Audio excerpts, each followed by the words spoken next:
Remember to breathe, cause it'll take your breath away when the engines cough and you blast off. Ignite the night with a firecracker flash. Remember to live. Hello, I am AxelMC131 and welcome back to Kerbal Space Program. And if you remember my last video, we developed the vehicle which is going to be completing our tourist contracts. 6 tourists, all wanting to go on suborbital flights. What are the chances of that? We've barely started our space program.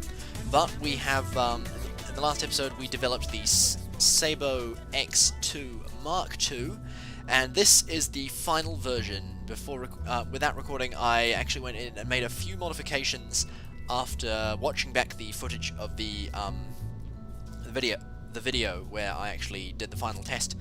And the changes are as follows. Some of these fins have been moved down a bit, but I don't really consider that much of a change.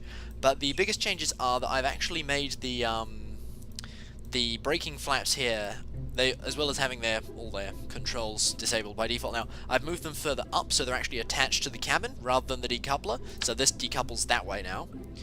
And they also aligned straight up and down rather than being rotated slightly, so they won't produce any drag.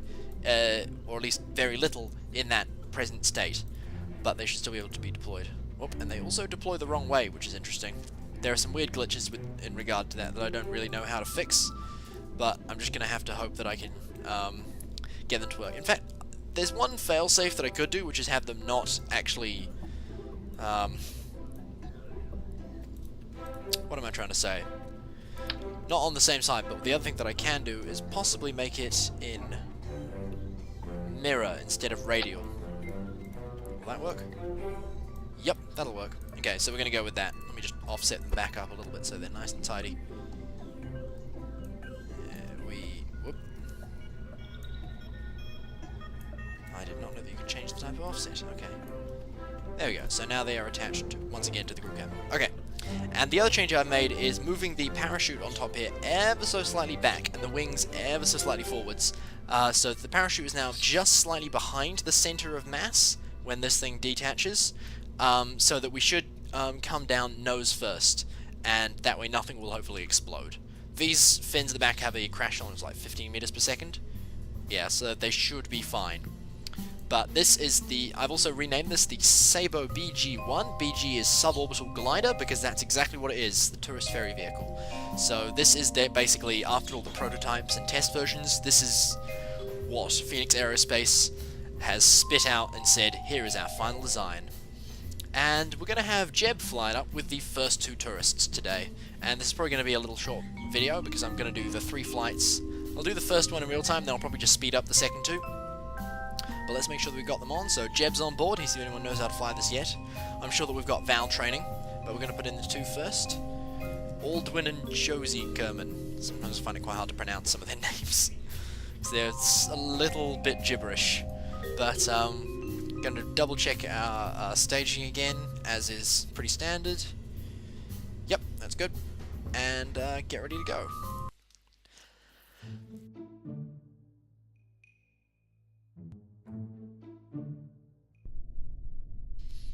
And here we are on the launch pad, and Aldwin, Josie, and Jeb are ready to go. In fact, we can actually go and have a look inside. Hello. This is from one of the tourists looking at each other in the little Mark 1 crew cabin. I do love how it's just got a little table in the middle, you know. Excuse me, crew, please make sure that your tray tables are folded away, and your seat is in the upright position before takeoff, as should be quite standard. You can see the wings outside. Funny direction for a plane to be going in. Alright, let's bring up our little resources meter, and I think we are ready to go, so we'll keep our throttle at about 1/2, because that's what is standard for this ascent, and we're going to use exactly the same ascent profile as the last test mission, except we're going to try and keep it straight up a little bit more, and hopefully come down closer to the KSC. But we're going to turn on the lights, I think, is going to be a good idea. Let's do that. Okay, there we go. Ready for launch in 3, 2, 1. Nice and smooth off the launch pad. Okay. So let's just check these contracts again. Yep, suborbital spaceflight on Kerbal. and then return them back, of course. That's the important bit. Slowly ascending into the sky. And we should now no longer be getting those annoying lift vectors coming off these wings, because they're now straight up and down rather than tilted as they were before. That was just me. I do that for aesthetics because they're that funny shape. I actually rotate them so that like the outside edge is flat against flat against the line of the vehicle, rather than being a kind of a lump and then curve back. That's just something I do for aesthetic taste. I probably shouldn't do it in situations like this because it actually affects how the craft flies. But I'm going to lean back just a little bit. There we go. Tiny, tiny bit. I'm going to use the same plan as we did before, which is putting our waps just out of the atmosphere, and then once we come back down, we're going to keep this stage and use it to slow ourselves down. Accelerating nice and slowly, which is good. It might just be a hallucination, but it seems like it's accelerating slower than the test vehicle. I don't know why that is, because I haven't actually changed any parts on it. I've moved things around, but I haven't added or removed parts, so I don't know what's up with that. But, guess we'll see how it performs. We're about to have first stage burnout in a couple of seconds.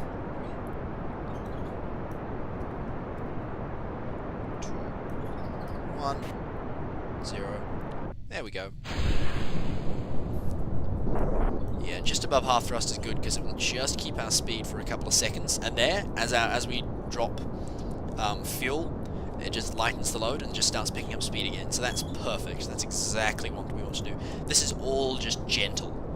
And look at our G-force. We haven't done it above 1G. In fact, I think it's F4 or F3 brings up the... Here it is. Yeah. Most G-force endured 2.1 Gs. This is a tourist mission. I don't know what it's going to be like on the re-entry though, because it does pull more Gs back there, especially when we throttle this thing up to full. But everyone will survive. I don't actually know what the G tolerance for Kerbals is. I actually don't know what the number is in terms of how much they can withstand. Alright, gonna bring up a little bit more thrust here. Just a touch. Basically just Gemini is basically just giving that throttle lever a little tiny push. There we go. Yeah, if we really wanted, we could accelerate at about 2.5 Gs. I don't think we want to do that. We're accelerating now at about 1.5. Doing good, doing good. It's actually quite a pretty spacecraft. It does have to be the smallest lifting body design. I'm going to call it lifting body design, even though it is technically a glider. Although to be fair, that is basically what lifting body vehicles are. They're gliders. But it has wings rather than just being a quote-unquote lifting body. Although, if at high enough speeds and the right angle of attack, the Mark 1 parts will actually produce lift, which is pretty cool. Not as good as the Mark 2 plane parts, and I have had the Mark 3 ones do them, but not so well. But those are the light blue vectors that you get sometimes. Okay. Coming up to about 35 kilometers, so... Where's our apoaps at? Okay, almost 60. There's 60. I'm going to kill it when it reaches 73, I think. Because that we're high enough that our momentum should carry us through the rest of the atmosphere. 71, 72, 73. There we go. And kill. Yeah, and that apoaps is going down extremely slowly, so we should be carried up right up to there. Good, good. And we've still got how much? Just about the same amount as we did in the previous mission, which is just over half of one of these. Awesome. And, yeah, Aldrin and Josie Kerman are on their way to becoming the first non-space agency Kerbals in space, I suppose. Straight up, as it were. And here we are in space. And there we go, 2 parts of that contract complete. There we go. Suborbital spaceflight on Kerman complete, suborbital spaceflight on Kerman complete. For Aldrin and Josie. Nice. And we're going to rotate the spacecraft backwards a little bit just so they can get a look. In fact, no, we'll just rotate it a tiny bit. Whoop! This thing has incredible roll authority, it seems. Have a look outside. That's pretty. Not even gonna lie, that's quite pretty. Just gonna take a screenshot of that. See if we can get some light on the wing. Yeah.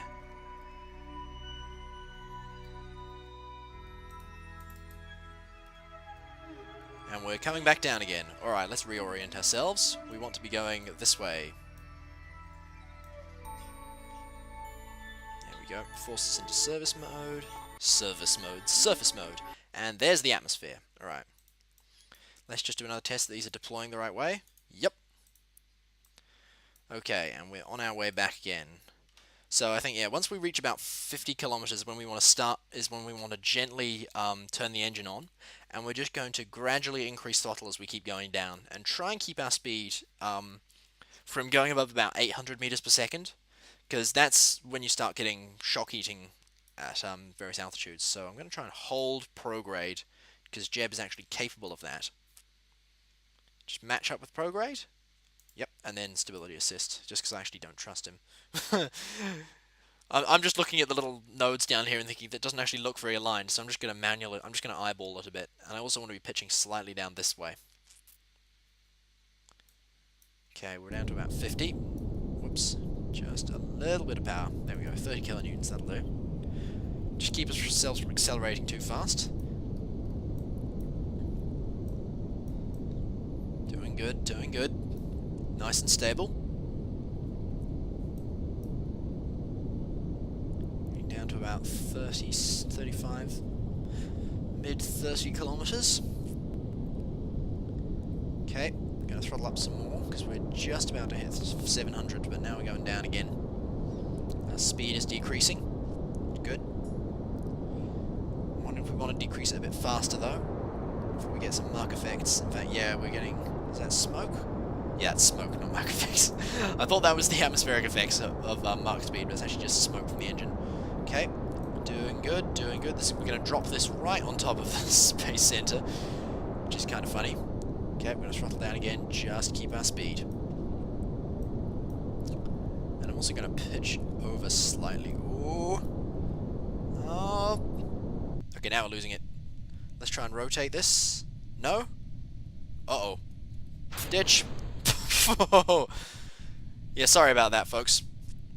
So what I was trying to do there was what I probably should have done in the last one, which was, before detaching, rotate the spacecraft around so that it's kind of sideways, and so this thing doesn't flip like that, but it just started spinning, and I'm actually not sure what caused that. I would expect it to just flip over, not to spin. Okay, we're going to pull some high G's on this descent, though. But we have good glide control at the moment, which is nice. I am wondering if I should disable pitch for these. No, because then we have 0 pitch authority. We are pulling quite a few Gs when we turn, though. That's what's going to do most of this. I think we actually hit the top of the bar when we flipped. Whoop. That was the launch vehicle hitting the second stage, sorry, hitting the ground, and I don't know where. I am hoping it wasn't particularly near the actual Space Center, because I'm worried that it may have hit a building. Right, let's flare. Hit the brakes. Try and pull this thing around a little bit. Woof! This thing's like super nimble. It's like a gnat, you know? It's like this tiny little insect. Alright, pop in the chute. Close above the ground. There we go. The control on this thing is awesome, I've got to say. It's incredibly nimble. A little bit too nimble sometimes. And we have a good descent profile there, which is nose just slightly down. And coming down about 9 meters per second. See, where's our shadow? Do we have a shadow? Magic lack of shadow. Oh, there it is. Just magically appeared as we descended. And touchdown. And that's it. That is the first of 3 missions of the Sabot little tourist vehicle. So let's recover that and head back to the Space Center. Excellent. So those contracts are complete, so let's just go here. Contract parameter complete. Aldwin's travel itinerary complete. And Josie's travel itinerary complete. Awesome. We are 1/3 of the way done. Now all we have to do is do exactly the same thing So we're going to go back to the VAB and we're going to basically stick the Sabot back on top of a new launch vehicle, which I'm actually going to be naming the Intrepid. We're going to actually put Valentina, because while Jeb was doing that, Val had her training in the in one of the models that they still have at the VAB, probably one of the prototypes, probably the Sabot X2 Mark 1. And now we've got Podnand and a Sneaker Kerman, who are going to be flying with Val today. Right, let us launch this. Okay, and we are ready to go. Let us do our standard pre-flight checks. SAS on. Cabin lights on, if you please. Please make sure your seats are in the upright position and your tray tables are folded away. And get ready to go in 3, 2, 1.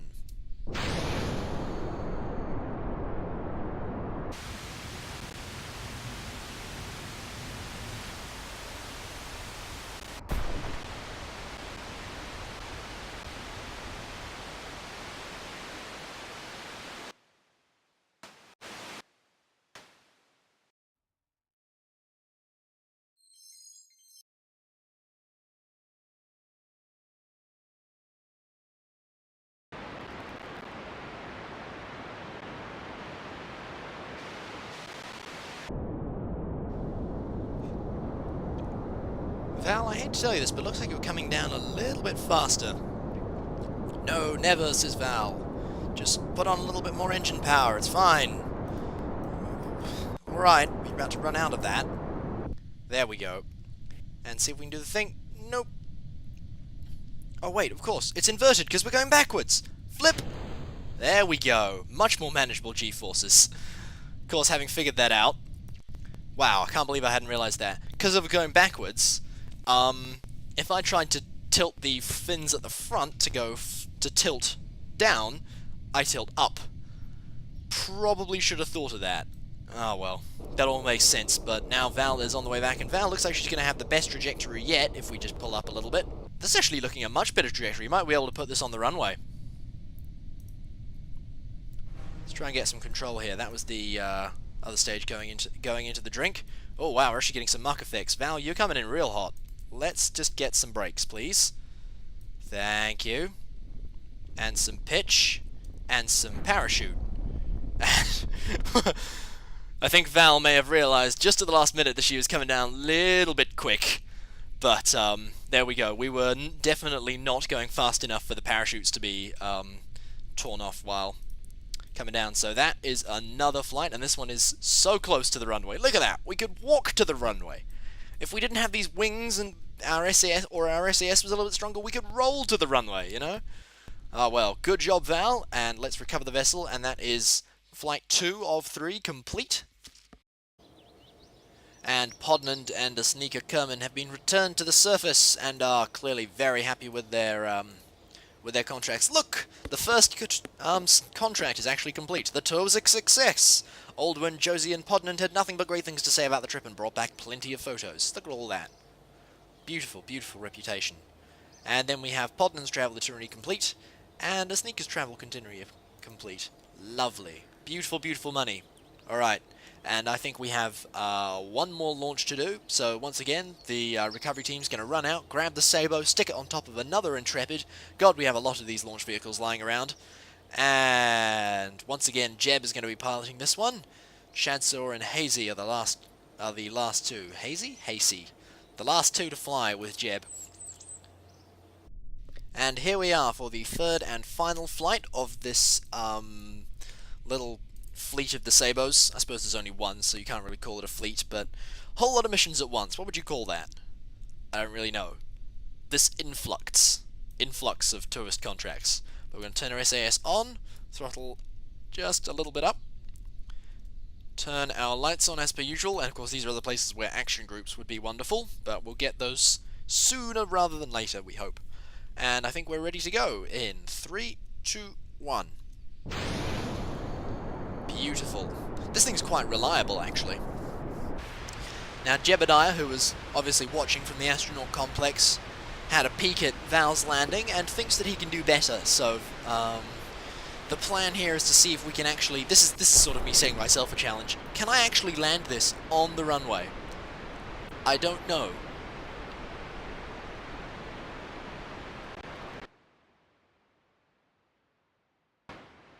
What's it like on the inside when they're going up? Oh, they don't look happy. Oh, but they're tourists, so I'm sure that they wouldn't. Let's have a look out this window. That's fun. That's just pretty to see. The ground and the sea just receding away, and you can just see the belt of the atmosphere over there. Right. Let's pop out, because I think that we are about to hit our apoapse height. Yep, there we are. 66, 68, 69, 70, 71, 72, 73, cutoff. There we go.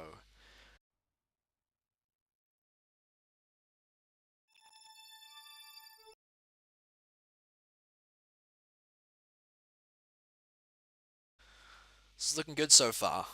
This is quite a nice craft. I do like it. This is one of the better ones that I've made. Alright, let's throttle up a little. Easy, Jeb. Easy. Alright. Look how happy he is. Let's get a view from his perspective. All you can see is black. That's quite funny, actually. Oh, and the sun. Yeah. Oh, yeah, there's Kerbin. Hello. Alright, we shouldn't be in this view. We should be in this view so we can see what's going on.